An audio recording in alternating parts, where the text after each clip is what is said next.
नहीं कि हम हिंदू हैं तो हिंदू बन करके पूरा राजनीति को हिंदू राष्ट्र बना देंगे, हम मुसलमान हैं तो मुसलमान बन करके पूरा राष्ट्र को मुसलमाने बना दें। ऐसा करने के लिए गांधी जी ने पता चला कि भारत में जो सांप्रदायिक दंगा जो होता है, जब सांप्रदायिक दंगा होता है तो सबसे बड़ा जो शिकार बनता है वो कौन बनता है? अल्पसंख्यक। सबसे बड़ा शिकार कौन बनता है? अल्पसंख्यक। छोटे जाति को सामने रख देगा, है कि नहीं? मान लो फायदा की बारी आएगी तो अपने आगे बढ़ जाएगा कि मैं फायदा मेरा है, नहीं। जब घाटा की बारी आएगी, कोई जुल्म की बारी आएगी तो छोटे जाति को आगे बढ़ा देगा, तुम आगे बढ़ो, तुमने किया, समझे? आज़ादी यही है। आज से अगर 50 साल, 20 साल, 30 साल, 35 साल के पहले की बात किया जाए ना, तो किसी को पढ़ने नहीं दिया जाता था। उससे पहले और पहले की बात किया जाए, आज़ादी से पहले की बात किया जाए तो और भी पढ़ने नहीं दिया जाता था। जब अंग्रेजों ने शासन किया था तो उस टाइम में लड़कियां जब पैदा होती थी तो उसको छुपाया जाता था कि किसी को पता ना चल जाए कि लड़की पैदा हुआ है, उसको मार दिया जाता था। उससे अगर पहले की बात किया जाए, लगभग 1500-1600 साल पहले की अगर बात किया जाए, उस समय में क्या होता था? जैसे ही लड़की पैदा होता था उसको जिंदा दफन कर दिया जाता था।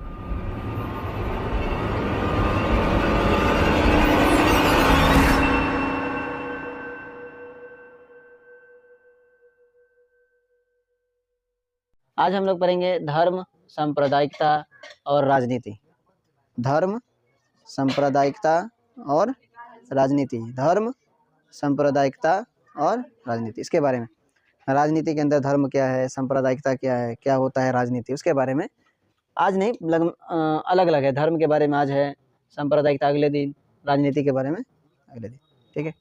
तो देखो, भारत में एक ही धर्म के कई विश्वास की परंपरा है, नहीं है? खास करके बहुत ज़्यादा धर्म है, नहीं है? देखो ना, हिंदू, मुस्लिम, सिख, ईसाई, 4 तो ऐसे ही हो गया। पारसी 5 हो गया। अब हिंदू में कितना कहाँ है वो हो गया, मुस्लिम में कितना कहाँ है वो हो गया। नहीं, बहुत सारा धर्म है, कितना कहाँ बतेरे हैं। तो भारत में एक ही धर्म के कई विश्वास की परंपरा है। हिंदू धर्म में ही शैव परंपरा है, वैष्णव है, नहीं होता रे, है ना? वैष्णव है, क्या कहते हैं, कबीर पंथी, कोई कबीर को मानने वाला हो जाता है, कोई जैन होता है, कोई बौद्ध धर्म होता है। तो जैन धर्म, बौद्ध धर्म, कबीर पंथी, सबको तो हिंदू कहा जाता है, नहीं है कि नहीं? तो हिंदू धर्म में ही शैव परंपरा, वैष्णव, कबीर पंथी और जैनी तथा बौद्ध धर्म में लंबी है। ये सब हिंदू धर्म में रहते हैं। अब देखो, धर्म का राजनीतिकरण पर अधिकांश देशों में कमोबेश दिखाई पड़ता है। लगभग सब देश में रहता है इस तरह से कमोबेश। कहीं में कोनो देश में कम है, कोनो देश में ज़्यादा है, समझे? हाँ, तो पहला नंबर में क्या कहा है कि गांधी जी ने कहा था कि धर्म को राजनीति से अलग नहीं किया जा सकता। गांधी जी ने क्या कहा था? धर्म को राजनीति से अलग नहीं किया जा सकता। अब उसने ये भी बात इसीलिए क्यों कहा था, ताकि इसका गलत मतलब ना निकाले लोग, इसलिए कहा था गांधी जी ने। इसका अर्थ यह नहीं है कि हिंदू या इस्लाम धर्म, या तो हिंदू या मुस्लिम धर्म को आधार मानकर राजनीति की नींव खड़ी हो। मतलब ऐसा नहीं कि हम हिंदू हैं तो हिंदू बन करके पूरा राजनीति को हिंदू राष्ट्र बना देंगे, हम मुसलमान हैं तो मुसलमान बन करके पूरा राष्ट्र को मुसलमाने बना दें। ऐसा करने के लिए गांधी जी ने नहीं कहा। ऐसा करने के लिए गांधी जी ने नहीं कहा। इसका अर्थ यह नहीं है कि हिंदू या इस्लाम धर्म की को आधार मानकर राजनीति की नींव खड़ी की जाए, बल्कि उनका मानना था कि राजनीति का आधार नैतिक मूल्य होना चाहिए। भला मतलब क्या कहते हैं उसको, भाईचारा होना चाहिए, मानवता होनी चाहिए। राजनीति है तो है, लेकिन राजनीति सबके लिए होना चाहिए। ऐसा नहीं कि अब हिंदू है तो हिंदू के लिए, मुस्लिम है तो मुस्लिम के लिए। राजनीति है तो किसके लिए होना चाहिए? सभी के लिए होना चाहिए, है ना? और राजनीति धर्म द्वारा स्थापित मूल्यों में निर्देशित होना चाहिए। तो महात्मा गांधी ने कहा था कि गांधी जी ने कि धर्म को राजनीति से अलग नहीं किया जा सकता। तो इसका मतलब आज के लोग तो बहुत ज़्यादा गलत निकाल रहा है, नहीं निकाल रहा है। अभी जो सत्ता में है, जो शासन कर रहा है, जो भी सत्ता में है, जो प्रधानमंत्री है, मुख्यमंत्री है, कुछ भी मंत्री है, सब अभी शासन कर रहा है, नहीं शासन कर रहा है। क्या कहता है कि हम ये बना देंगे, हम वो बना देंगे। मारपीट करवा रहा है, हिंदू मुस्लिम में नहीं करवा रहा है, करवा रहा है कि नहीं करवा रहा है? ऐसा गलत बात है, ऐसा नहीं करना चाहिए था, क्योंकि गांधी जी ने कहा था कि राजनीति, धर्म को राजनीति से अलग नहीं किया जा सकता। इसका मतलब ये नहीं कि धर्म के लेकर ही प्रचार प्रसार करना शुरू कर दे। इसका मतलब ये नहीं है कि धर्म को लेकर ही प्रचार प्रसार करना शुरू कर दे, ऐसा नहीं है। उसने ये क्यों कहा था? क्योंकि कहा था कि अगर ऐसा रहेगा तो राजनीति में सभी धर्म के लिए प्रति न्याय होगा, है कि नहीं? मान लो अगर हिंदू धर्म के लिए कुछ हुआ तो हिंदू धर्म के लिए न्याय होगा, मुस्लिम धर्म का कुछ हुआ है तो मुस्लिम धर्म का न्याय होगा, है कि नहीं? उसके लिए भलाई होगा। तो ये कहा था महात्मा गांधी ने। दूसरा बात क्या है कि एक मानवाधिकार रिपोर्ट के अनुसार पता चला है कि भारत में सांप्रदायिक दंगों का सबसे बड़ा शिकार अल्पसंख्यक समुदाय ही है। अल्पसंख्यक समुदाय जानते हो, जो नीचे कोटि के समुदाय हैं, है ना। ऊपर कोटि में तो जनरल जो कास्ट आते हैं, नीचे कोटि में EBC, BC, OBC, SC, ST ये सब आता है अल्पसंख्यक सब में। तो जब भी देखोगे तो इसी सब को घाटा होता नहीं होता है।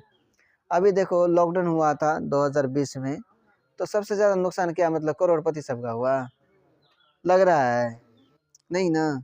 सबसे ज़्यादा नुकसान किसका हुआ, जो गरीब परिवार था, नहीं हुआ, उसका कामकाज बंद हो गया। अब जिसका खाने पीने का आधार कामकाज रहेगा, काम पे जाएंगे तो खाएंगे, नहीं जाएंगे तो नहीं खाएंगे, तो उसके लिए बंद हुआ कि नहीं, घाटा हुआ कि नहीं हुआ है। जो मान लो दुकान दौड़ी किया है, उसके दुकानें बंद है, उस दुकान से ही पैसा आता था, उसको कुछ फ़ायदा हुआ, नहीं हुआ। जो खेती बाड़ी करता है, खेती बाड़ी करने नहीं जा सकता था, है कि 4 महीना ऐसे ही हुआ ना, 4 महीना 6 महीना तक ऐसे ही हुआ। तो मानव अधिकार रिपोर्ट के अनुसार पता चला कि भारत में जो सांप्रदायिक दंगा जो होता है, जब सांप्रदायिक दंगा होता है तो सबसे बड़ा जो शिकार बनता है वो कौन बनता है, अल्पसंख्यक।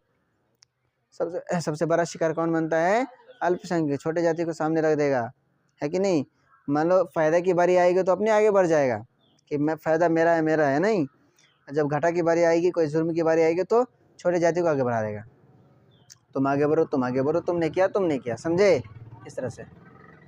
तीसरा क्या पॉइंट आया कि महिला आंदोलन ने, अब उसके बाद एक महिला आंदोलन हुआ था, महिलाओं ने एक आंदोलन किया था।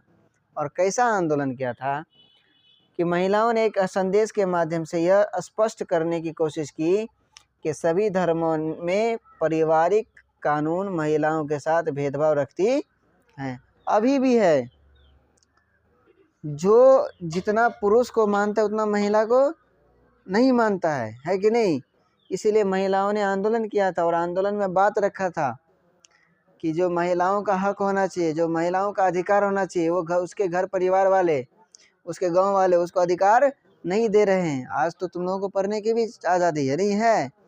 आज से अगर 50 साल, 20 साल, 30 साल, 35 साल के पहले की बात किया जाए ना, तो किसी को पढ़ने नहीं दिया जाता था। उससे पहले और पहले की बात किया जाए, आज़ादी से पहले की बात किया जाए तो और भी पढ़ने नहीं दिया जाता था। इस जब अंग्रेज़ों ने शासन किया था तो उस टाइम में लड़कियां जब पैदा होती थी तो उसको छुपाया जाता था कि किसी को पता न चल जाए कि लड़की पैदा हुआ है, उसको मार दिया जाता था। उससे अगर पहले की बात किया जाए, लगभग 1500-1600 साल पहले की अगर बात किया जाए, उस समय में क्या होता था, जैसे ही लड़की पैदा होता था उसको जिंदा दफन कर दिया जाता था, उसको रहने नहीं दिया जाता था। इस तरह से जो है उन लोगों में क्या कहते हैं, शिक्षा का अभाव था, इतना जाहिलियत का ज़माना था, समझे। लड़का है तो ठीक है, जैसे ही लड़की पैदा हुआ अगर पता चल गया तो उसको पैदा होते ही मार देता था, और नहीं तो अगर बचा भी ले उसकी माँ, क्योंकि माँ जन्म देती है कि नहीं, उसको पता चलता है कितना मतलब कि परेशानी झेलना पड़ता है, तो जैसे उसको छुपा के रखती है, बाद में पता चलता है कि ये लड़की है तो फिर भी उसको जिंदा दफन कर दिया जाता था, जिंदा गाड़ देता था उसको। पहले आज से 1500-1600 साल पहले की बात है, उस समय में लोग पढ़े लिखे नहीं थे, लड़की को बहुत कम नज़र से देखते थे, नीचे नज़र से देखते थे, समझे। इस तरह से होता था महिलाओं में। आज़ादी के बाद भी इस तरह से था, लेकिन अभी तो बहुत आज़ादी नहीं है, सभी को पढ़ने दिया जा रहा है, सभी को बोला जाओ जहाँ मर्जी। नहीं, पहले घर से निकलने नहीं दिया जाता था कि तुम लड़की है तुम घर से नहीं निकलोगे। अभी तो देखो मेला लगता है, मेला जाता नहीं, बाज़ार जाता है, स्कूल जाता है, कॉलेज जाता है, कहीं हाट बाज़ार जाता नहीं जाता है। पहले ऐसा नहीं होता था, पहले सब जगह जाता कौन, पुरुष जाता था, महिला को कहीं जाने का अधिकार नहीं था, महिला को कहीं जाने का अधिकार नहीं था। अभी तो धीरे धीरे जब लोग पढ़ने लिखने लगे, महिलाओं ने पढ़ा लिखा, जब महिला शिक्षा प्राप्त करी तब उसको पता चला कि ये तो हमारा अधिकार है, ये तो हमारा जन्म से ही अधिकार है, पढ़ना हमारा जन्म से अधिकार है कि नहीं, आज़ादी हमारा अधिकार है, तुम कौन होते हो रोकने वाले। तो फिर बहुत सारे महिलाओं ने अपने परिवार से लड़ा, अपने घर से लड़ा, लड़ाई किया, लड़ाई करके पढ़ा, समझे, तब जाके आगे बढ़ा। तो आज देखो कितना आज़ादी है, नहीं है, आज बहुत आज़ादी है, लेकिन फिर भी अभी भी हर बहुत कई जगह देखोगे बहुत इसका रुकावट आता है पढ़ाई में। तो महिलाओं ने आंदोलन क्या किया था कि संदेश के माध्यम से यह स्पष्ट किया कि सभी धर्मों में, सभी धर्म चाहे वो हिंदू हो या मुस्लिम हो या जैन हो या पारसी हो या सिख हो या वैष्णव हो या कुछ भी हो, सभी धर्मों में पारिवारिक कानून महिलाओं के साथ भेदभाव करती है ना। भेदभाव क्यों नहीं करेगा, कैसे नहीं करता था कि कहता था मेला तुम नहीं जा सकते, तुम ये कपड़ा पहनने पर अधिक प्रतिबंध था, कपड़ा पहनने पर प्रतिबंध था। अभी तो जो मर्जी सब पहन लेता, नहीं पहन लेता है। पहले जो महिला का वस्त्र है वही वस्त्र पहनेगा, अर्थात कोई वस्त्र नहीं पहन सकता। अभी तो कोई भी पहन सकता है। पहले बौद्ध धर्म में जो महिलाओं को कपड़ा पहनने का अधिकार नहीं था, कमर से नीचे पहनती थी, कमर से ऊपर कपड़ा पहनने का अधिकार, अगर जो कपड़ा पहन लेती थी कमर से उसको मार देता था, उसको ख़त्म कर। ये था बौद्ध धर्म में। उसको श्वेतांबर और दिगंबर नाम का था शासक, ये शासन लगाया था, समझे। इस तरह से अधिकार था बहुत सालों पहले। अभी जब 12वीं में जाओगे ना, अगर आर्ट्स रखोगे तो हिस्ट्री में पढ़ोगे, ये सब का पूरा बायोडाटा पढ़ोगे हिस्ट्री में। महिलाओं को अधिकार नहीं था, भेदभाव करता था, इसलिए महिलाओं ने आंदोलन किया। उसमें कहा कि उस कानून के उपबंध पुरुषों के तरफ ज़्यादा झुका हुआ है, कि कानून जो है पुरुषों के लिए ज़्यादा बना हुआ है, महिलाओं के प्रति नहीं है। इसीलिए कानून में क्या कहते हैं, इससे महिलाओं में असुरक्षा है, वो खुद को सुरक्षा नहीं मानती है, उसका शोषण किया जाता है, जहीं तहीं उसका शोषण होता है, जहाँ तहाँ उसको मारपीट दिया जाता है, नहीं जहाँ तहाँ उसको बदनाम कर दिया जाता है। घर में भी होता नहीं होता, घर में भी होता है इस तरह से, तथा अत्याचार की गुंजाइश अधिक है, उस पर अत्याचार ज़्यादा किया जाता है। इसलिए उसने आंदोलन किया था, आंदोलन में ये बात रखी थी महिलाओं ने। अतः ऐसे कानून में संशोधन होने चाहिए, क्योंकि इसमें कानून में बदलाव किया जाए, इसको बदल दिया जाए, इस कानून को बदल के हमारे लिए कुछ अलग किया जाए, ताकि हमारा भी भलाई हो, है कि नहीं। खाली पुरुष का भलाई हो, पुरुष का अधिकार दिया जाएगा, महिला का अधिकार नहीं दिया जाएगा। पुरुष आदमी है, महिला आदमी नहीं है। तो महिलाओं ने यह आंदोलन किया था। क्यों आंदोलन किया था? क्यों उसको जो है शोषण किया जा रहा था, उस पर अत्याचार किया जा रहा था, उस पर जुल्म किया जा रहा था, समझे। इसलिए सरकार ज़्यादा महिलाओं को मानती है, समझे ना। कानून में महिलाओं का बहुत अधिकार है। आगे पढ़ोगे, जब कानून की किताब पढ़ोगे ना, तो और ज़्यादा जानकारी मिलेगी। ये सारी बातें धर्म और राजनीति से जुड़े हुए हैं। हर व्यक्ति को एक धार्मिक समुदाय के तौर पर अपनी ज़रूरतों, हितों और न्याय संगत मांगों को राजनीति में जोर शोर से उठाने का अधिकार होना चाहिए। सभी को अपना अपना अधिकार होना चाहिए, है कि नहीं। सभी को अपना अपना अधिकार होना चाहिए। किसी के प्रति गलत हो रहा है तो हमारे प्रति गलत क्यों हो रहा है? अब मान लो कोई गरीब है, गरीब का कोई घर छीन लेगा, तो क्या उसका अधिकार नहीं कि वो जाके बोले कि हमारा घर क्यों छीन लिया, है कि नहीं अधिकार। आज से 100 साल पहले ऐसा अधिकार नहीं था, 70-80 साल पहले ऐसा अधिकार नहीं था। आज़ादी के बाद ऐसा हुआ है। आज़ादी से पहले तो अंग्रेज का शासन था, अंग्रेज अपना मनमाना करता था, है कि नहीं।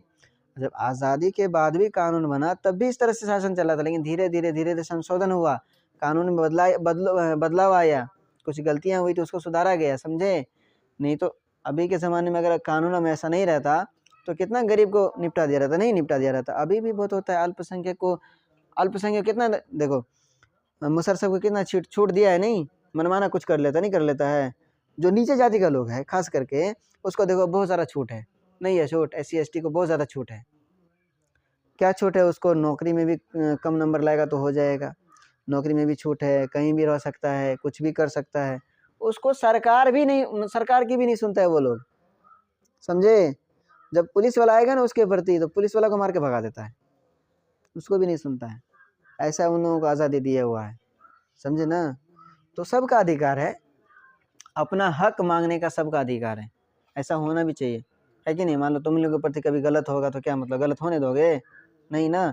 तो पढ़े लिखे रहोगे तब ना हक मांगोगे। अब नहीं पढ़े लिखे रहोगे तो हक कैसे मांगोगे? पता चलेगा कि हमारा क्या हक है, नहीं है। अभी आगे पढ़ोगे दहेज प्रथा के बारे में। दहेज प्रथा लेना ही जुर्म है, लेकिन यहाँ पे जो है ना, जो शादी कर रहे लड़का वाला, वो उसको नहीं मनमानी है ना लड़के वाला, दोनों अपना राज़ी दे देता है। नहीं, अगर उस पर कोई तीसरा आदमी भी केस कर देगा तो केस फाइनल हो जाएगा।